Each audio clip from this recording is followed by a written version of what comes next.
Hi friends, అందరు ఎలా ఉన్నారు? అందరికీ హ్యాపీ ఉగాది శుభాకాంక్షలు.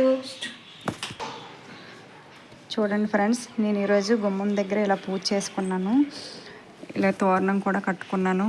తోరణాలు ఏం కట్టలేదే ఏమనుకోకండి, అవి మేకు లేవు. ఇక్కడ ఇలా కట్టుకున్నాను. ఏం కామెంట్స్ పెట్టకండి ఫ్రెండ్స్ ప్లీజ్. చూడండి ఫ్రెండ్స్, ఈరోజు మా కార్తీక్ పూజ చేసుకున్నాడు. ఇవాళ విఘ్నేశ్వరుడికి పూజ చేసుకుంటే ఎంతో అంత మంచిది. బుజ్జ గణపయ్యను గరికతో పూజించండి. వీలైతే టెంపుల్కి కూడా వెళ్ళండి ఫ్రెండ్స్. ఎందుకంటే ఇవాళ అంత మంచి రోజు అంట.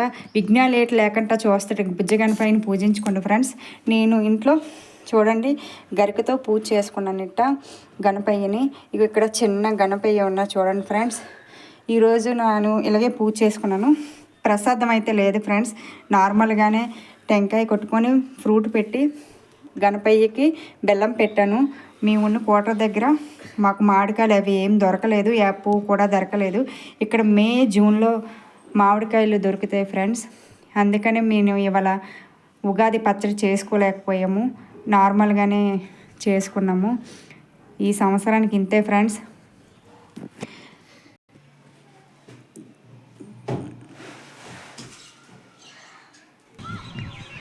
ఈరోజు నేను తులసమ్మ దగ్గర ఇలా పూజ చేసుకున్నాను ఫ్రెండ్స్.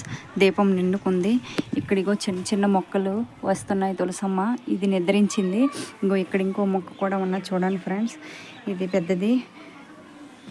అందరికీ happy Ugadi. Please like and subscribe. Share చేయండి. Bye bye friends. మరొకసారి అందరికీ happy Ugadi. Please friends subscribe చేయొచ్చు కదా, షేర్ చేయండి ఫ్రెండ్స్. వీలైతే లైక్ కూడా చేయండి ఫ్రెండ్స్.